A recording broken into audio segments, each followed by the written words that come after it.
I guess that means it's time to start. Labor Day weekend, I think we have a lot of people traveling. So we are glad you're here this morning. Are there prayer requests this morning?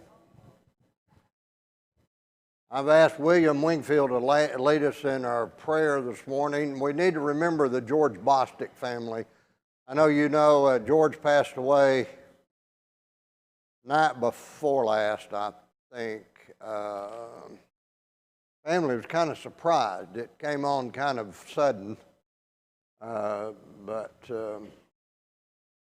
Holly said when he started going downhill, he went fast. But I know the family's hurting, but it's a blessing. He had looked forward to that day for a long, long time. He was ready to go. So you'd remember the Bostic family. Also, we're glad Don Scott's here this morning. He's getting around, and we're glad that he's back. Also, Janie Rogers continues to need our prayers. Anyone else?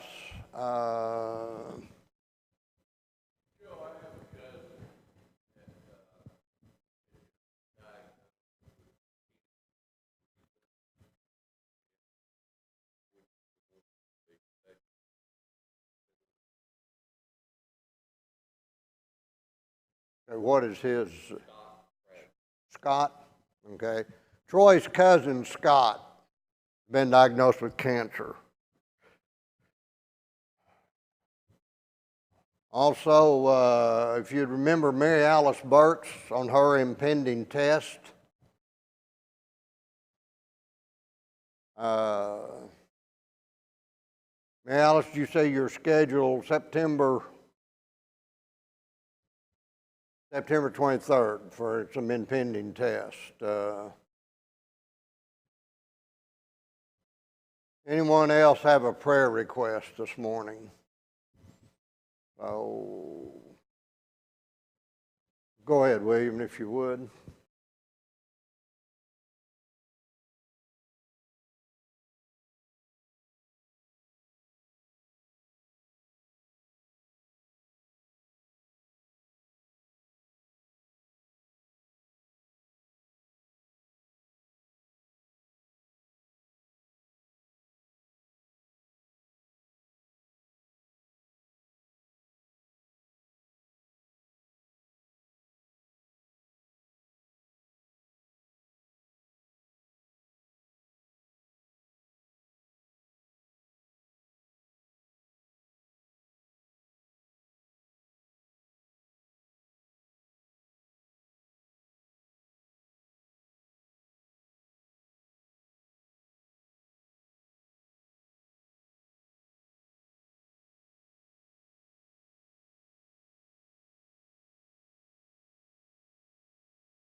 The new quarter actually starts next Sunday. Due to the holiday, it was decided that we would go one more Sunday with the current topic. And we are going to have one more lesson on things I don't know. And that next Sunday, we're going to start a new study in the book of James. And it's not because we've run out of things I don't know.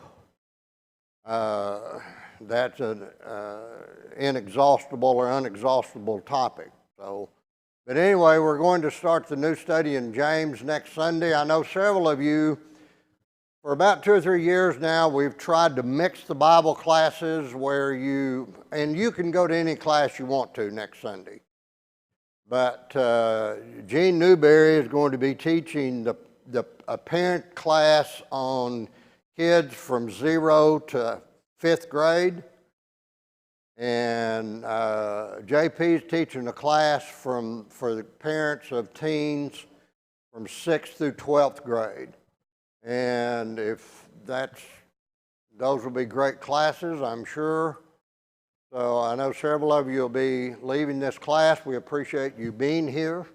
We appreciate the comments and the things you've added to the class. Before We've been on this topic of things I don't know or things I've heard people say, well, I don't know, for a long time. Is there anything that you want to ask questions about or anything you want to add a comment to of things we've discussed in the past? Any statements, comments, questions about anything we've talked about? So, Holly, we just prayed for your family. We are sorry for your loss. So, anything you want to, before we move into, we have one final topic what we're going to do. We're going to be in the book of John chapter 4 today. But the topic is going to be, I don't know if Jesus can use me in his kingdom due to my past, is what we're going to be talking about today. I don't know if Jesus can use me in his kingdom due to my past. John chapter 4 is where we're going to begin, but any comments on anything we've talked about or any discussion we've had previous to today?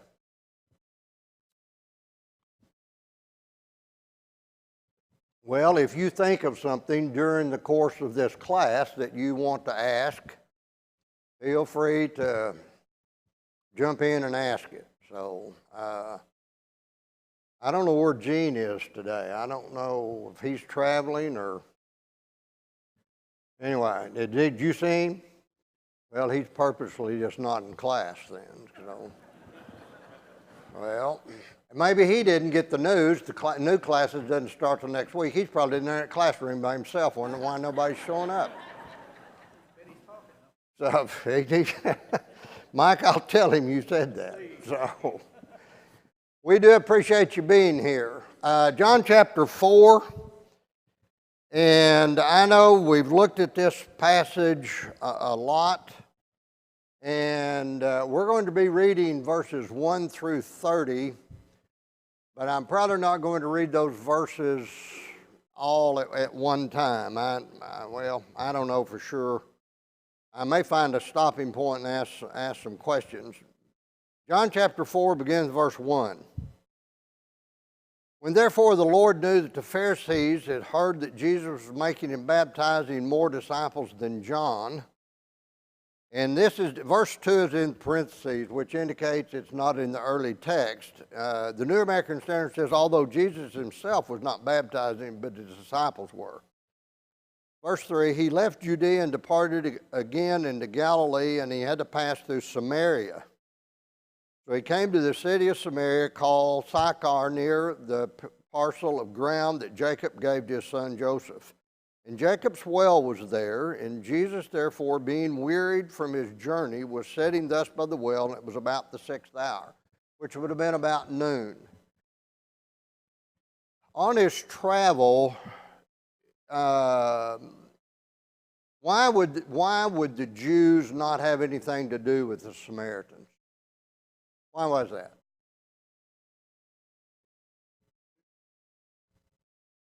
Okay, Mike said Jerusalem. They didn't believe Jerusalem was the place to worship, and we'll get that from the text here in a little bit. That was one of the reasons. What was another reason that they didn't have anything to do with the Samaritans?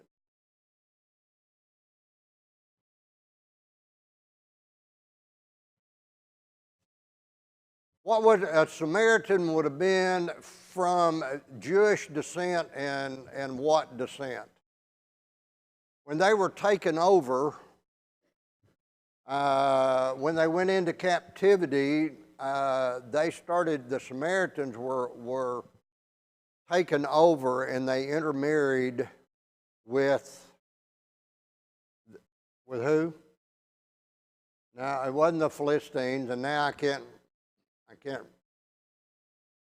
it won't come to, I don't know. Anyway, they intermarried with another group. And from that group, the Samaritan, they were not looked on as being true descendants of the Jewish family, because they were half Jewish and half. It just won't. It's there, but it won't come out anyway. That was another reason they did not associate with them. And for Jesus to go through Samaria, most Jews would have went around Samaria to get to where they were because they didn't want to have anything to do with them, period. So there was a great clash between the two groups. And the reason I bring that up is I want you to get that picture in your mind of the situation of the day. Now,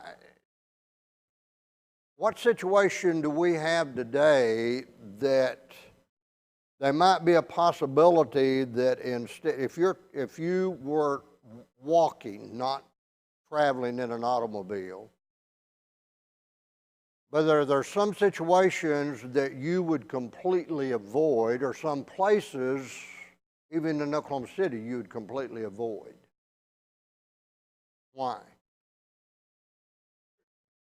Huh? Fear? Read.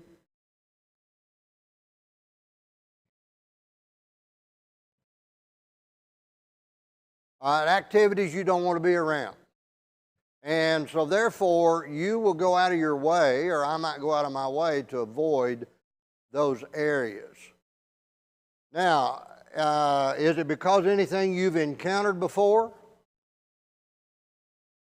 Is it because of anything you've encountered before?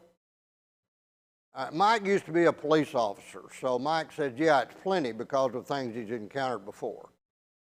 For me, not so much. I can remember a time I was in downtown Oklahoma City and I had to conduct some business down there, and the area of business I needed to conduct business in, there was 4 young men got out of an automobile and started across the street. They got up on the sidewalk right in front of the business where I was going to conduct business. And nothing's ever happened to me. But because of stories I've heard, I postponed that appointment. Now, did Jesus have reason to fear the Samaritan? Probably, well, and probably none of the apostles would have had reason to fear the Samaritan. Would the Samaritans had reason to fear the Jewish people? Probably, because of the way they were treated. Probably. Now, that's purely assumption. Now, let's continue the passage. Verse 7. There came a woman of Samaria to draw water, and Jesus said to her, give me a drink. Now, I don't know what kind of attitude Jesus had. I don't know whether he said, hey, woman, get me a drink. Hey, you Samaritan, get me a drink. I don't know what the tone was. I don't think, with Jesus' personality and what we know about Jesus and his compassion he had for people, I think it was, she came to draw water. He was sitting at the well. He didn't have anything to draw with, and he said, woman, would you get me a drink? Now, that's the way I would like to think it happened. Verse 8, for his disciples had gone away to the city to buy food, and the Samaritan woman therefore said to him, how is it that you, being a Jew, ask me for a drink, since I am a Samaritan woman? And in parentheses, for Jews have no dealings with Samaritans. The reason I wanted to paint a picture of what that looked like and why the Samaritans probably had no trust for the Jewish people because of the way they'd been treated for hundreds of years, they had reason not to trust the Jews. And this woman said, why would you ask me, a woman, you being a Jew, why would you ask me, a woman, for a drink? Think about that for just a moment.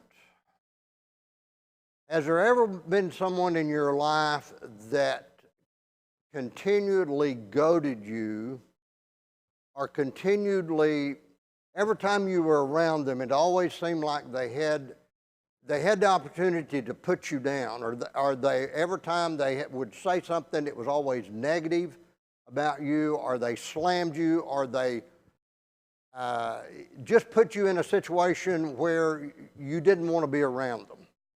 Have you ever been in that situation? Or have you ever been in a situation where just you know of a family situation where two families did not get along, and you did not, and at every opportunity, if you ever had reason to get away from them, and you were in a situation where you felt like you had to talk to them, but you really didn't want to talk to them. Now you picture that with this Samaritan woman. Why in the world, after years and years of being around Jewish people and being avoided by Jewish people, why in the world would she listen to anything Jesus had to say?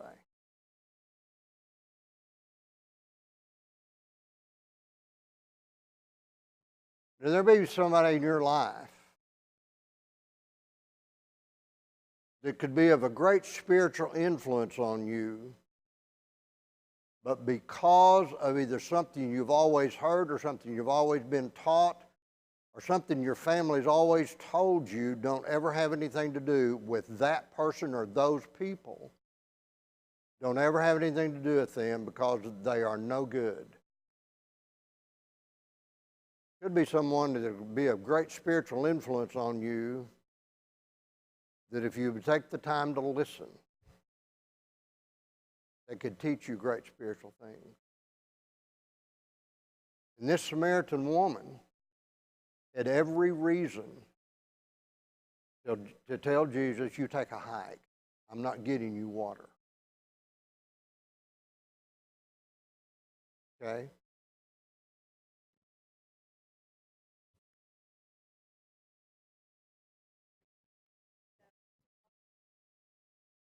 Right, right. And Kay brings up the point that because of her past, she was shunned by everyone. And we're going to look at that at that passage, and that's exactly right.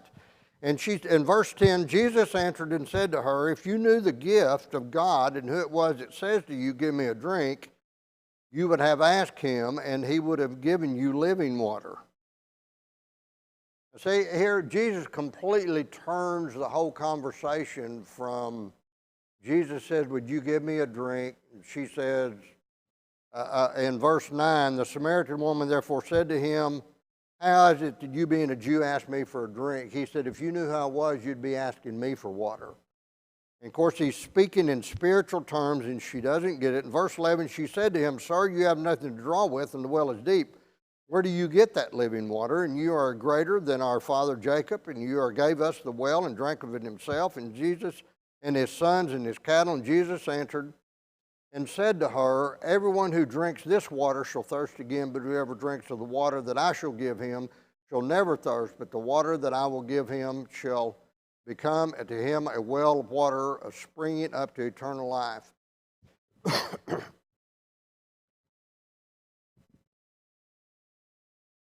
I know what Jesus is saying there.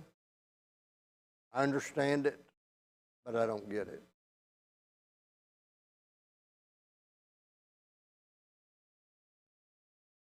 There's something about in our spiritual lives that if we will drink Jesus in, we'll never thirst again. And I'm not talking about the earthly thirst. Those times that we are in deep despair and we're wondering, God, where are you? There's something about this passage that says that if you drink of me, you'll never thirst. The intent of that passage is there. I catch a glimpse of it once in a while, but I can't totally comprehend it. Johnny?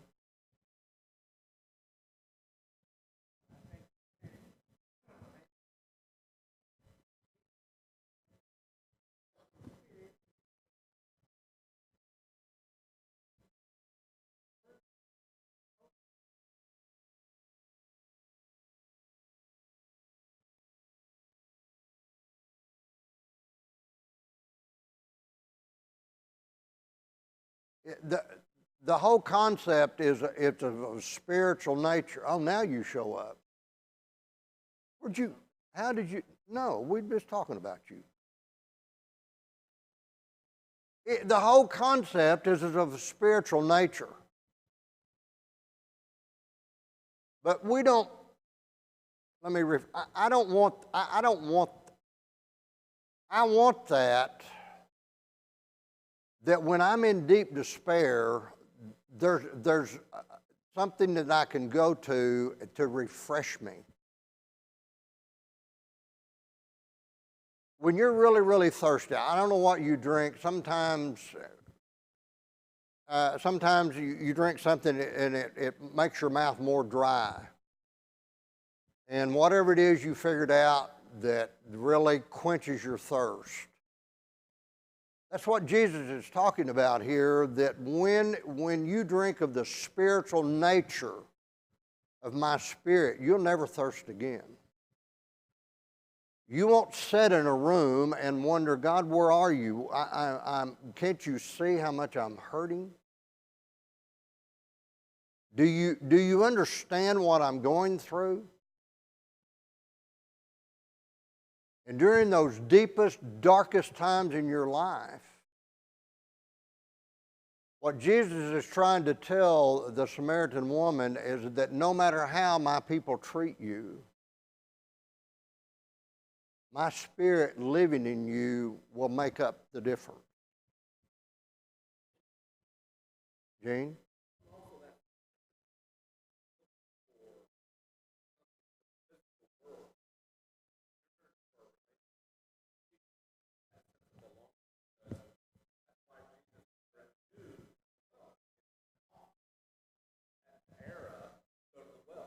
Right.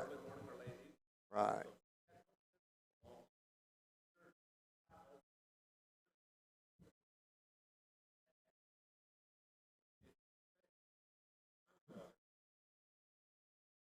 And Jean brings up the point that she was there at noon, which would have been an off time.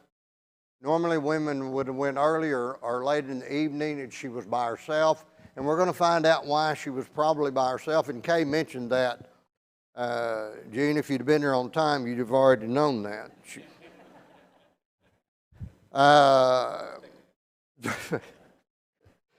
Verse 16, instead, call your husband and come here. And the woman answered and said, I have no husband. Jesus said to her, you have well said you have no husband, for you have had 5 husbands, and the one whom you now have is not your husband, and you have said truly. The woman said to him, Sir, I perceive that you are a prophet. Our fathers worshipped in this mountain, and you people say that in Jerusalem is a place where men ought to worship. And Jesus said to her, Woman, believe me, an hour is coming when neither this mountain nor Jerusalem you shall worship the Father. You worship that which you do not know. We worship that which we know, for salvation is from the Jews. This was a little bit of a slam. I don't know whether she got it or not, but he was trying to get her to think in spiritual terms and not physical terms. But an hour is coming now, and when the true worshiper shall worship the Father in spirit and in truth. And that's what Johnny just pointed out. For such people, the Father seeks to be his worshipers. God is spirit, and those who worship him must worship him in spirit and truth. And the woman said to him, I know that the Messiah is coming, he who is called Christ. When that one comes, he will declare all things to us. And Jesus said to her, I who speak to you am he. And at that point his disciples came, and they marveled that he had been speaking with a woman. Yet no one said, What do you seek, or what do you speak, or why do you speak to her? So the woman left her water pot and went into the city and said to the men, Come see a man who told me all the things that I have done. This is not the Christ, is it? And they went out of the city and were coming to him. Now, and Jean pointed out this woman was seeking personal relationship, and she found a lot more than personal relationship. Here was a woman that was an outcast, not only by the Jews, but would have been outcast by her own people. And I don't understand the deal about the man you're with now is not your husband. You've had 5 husbands. we don't know what all that is. We just know that she had a past that she was not proud of, and Jesus just made a comment about it. Here's the thing. After she found out Jesus was the Messiah, she didn't run and hide. What did she do? She went back to the city, to the men, and said, "Can this be the Christ?" And then what did they do? They went out and sought Jesus.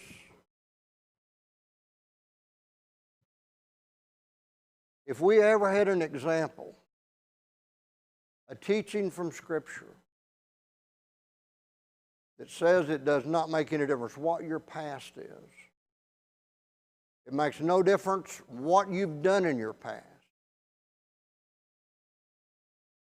that when you let Jesus live in your life, you can be a strong source of Christian influence. Doesn't matter.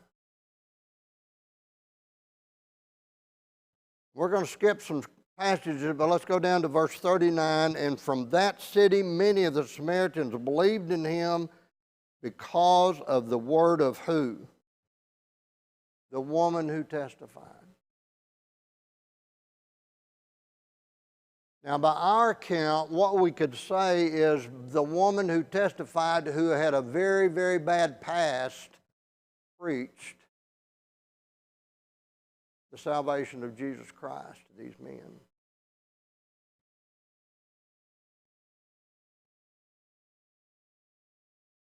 There is,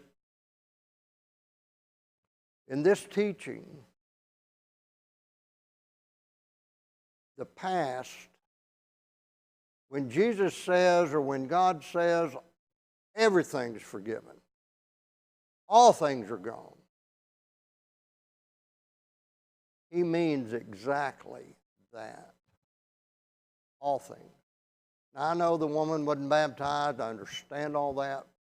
But this was not under the new covenant. This was still under the old covenant. And Jesus, well, the man that Jesus healed, he said, "Pick up your mat and walk, your sins are forgiven." Jesus could do anything he wanted to at that time. And we want to sit and quibble and quarrel over Jesus doing this, and the Pharisees were guilty of that.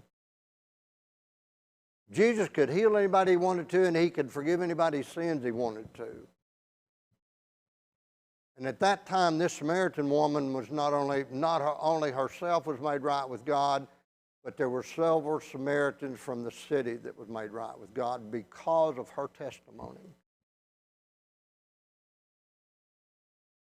And if you're sitting there and you wonder sometimes, will God ever use me in his kingdom due to my past life? Don't let Satan hold you back from serving in his kingdom. Read. Right. Right.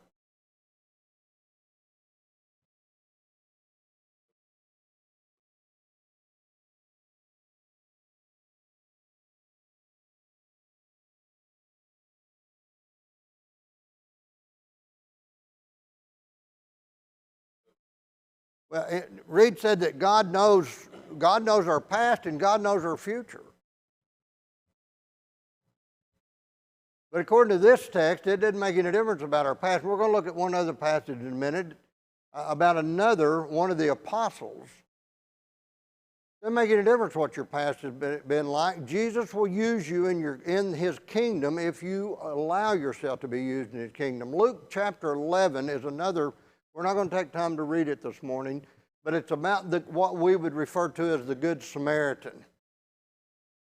And this guy comes to him, wants to know what I need to do for eternal life, and he goes through all this conversation in Luke 11. And then Jesus gives him a parable, Jesus said, "Love your neighbor as yourself," and the guy wanted to justify himself, said, "Well, who is my neighbor?" And then Jesus tells him this parable about a guy goes down the road and he's beaten and robbed. And who's the first guy that comes along to take care of him? one of the Levites and then one of the other officials from the government, and both of them, when they look in the ditch, and here's what I visualize. He's laying there bleeding. He's moaning and groaning because he's in such pain. And Jesus is telling this to a bunch of Jewish leaders. Jesus is using this example, and the Levi goes by and he passes him, the priest goes by and he passes him up, walks to the other side. He takes a glance at him and he said, that's a Samaritan. That is a fellow, I'm not going to get messed up in that. And then a Samaritan comes along, and what does he do? He binds him up, bandages him up, and takes him to an inn, and he says, whatever it costs, I'll take care of the cost. You get him well.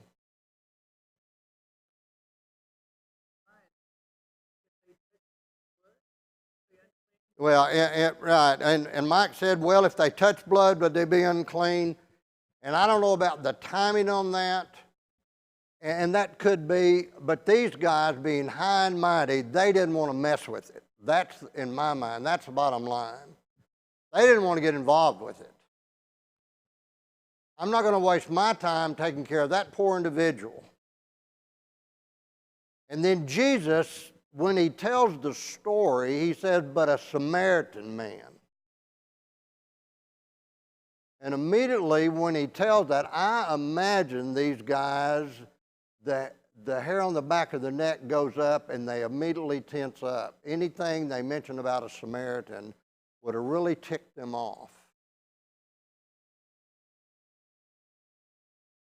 And he tells them, this guy didn't only take care of him, he took him to the inn and he paid the whole cost for him to get well. What's the story?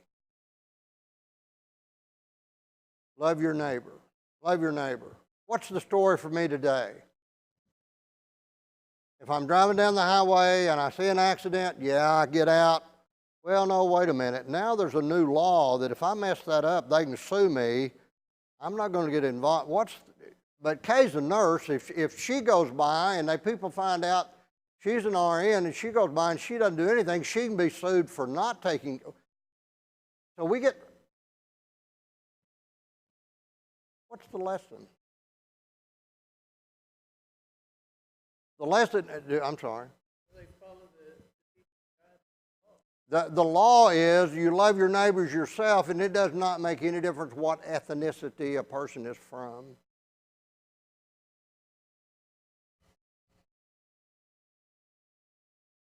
You take care of people. I desire mercy, not sacrifice.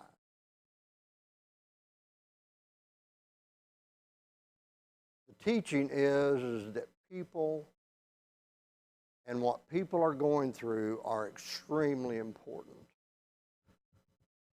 Let's go to John chapter 21. One more situation, and I'm going to skip around here. John chapter 21.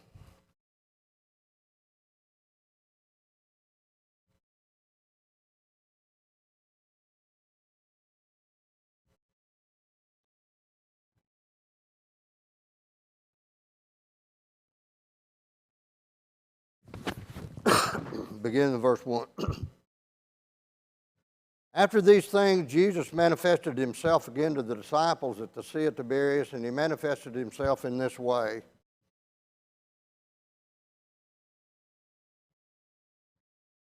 There were together Simon Peter and Thomas called Didymus and Nathanael, and all the apostles were there except Judas. And Simon Peter said to them, I'm going fishing. So they said to him, we will also go with you. And they went out and got into the boat, and that they caught nothing. But when the day was now breaking, Jesus stood on the beach, yet the disciples did not know that it was Jesus. And Jesus therefore said to them, children, have you caught any fish? And he said, they answered him, no. And he said to them, cast the net on the right side of the boat, and you will catch the cast therefore. And they were able to haul in because of the great number of fish. And that disciple, therefore, whom Jesus loved, said to Peter, it is the Lord. And when Peter heard that it was the Lord, he put his outer garment on, for he had stripped for work, and threw himself into the sea. Just a side note. I don't know whether this has anything to do with anything or not. And I don't know what the custom was. Maybe they were fishing. They didn't have their outer garment on. I don't know. But it says that it makes absolutely no sense to me. If you're in a situation and you need to get in the water and you strip down to as few clothes as you can have on if you're going to have to swim to shore. Peter puts his jacket back on, or his shirt back, or whatever it was. Question. I don't, is there something to do with modesty in the presence of Jesus in that passage?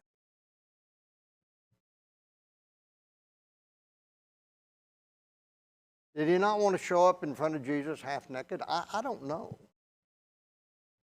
But he took the time to put his jacket back on. And then he jumped in the water, and and we're gonna pick up there in a minute. But there's a passage. Let's go to Luke chapter 22. Hold your place there. There's a passage I want to read. Luke chapter 22. Before we go there.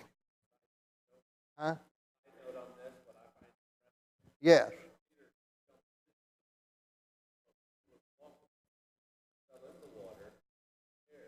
Right. Right.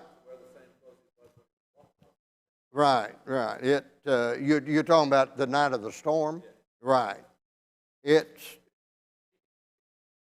a deal where he wanted to go to Jesus so bad. And we're going to look at why he wanted to do that. Luke chapter 22.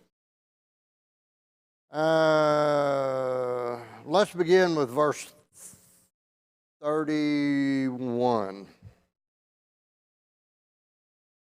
Let's back up. 31. Simon, Simon, behold, Satan has demanded permission to sift you like wheat.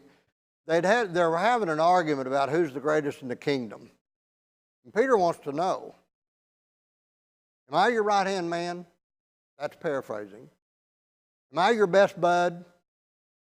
But in verse 31 he said, Simon, Simon, behold, Satan has demanded permission to sift you like wheat, but I have prayed for you that your faith may not fail, and you, when you once have returned again, strengthen your brothers. And he said to him, Lord, with you I am ready to go to prison and to death. And he said, I say to you, Peter, the cock will not crow today until you have denied me 3 times that you know me. And he said to him, here he makes this bold statement, when I sent you out without purse and bag and sandals, you did not lack anything, did you?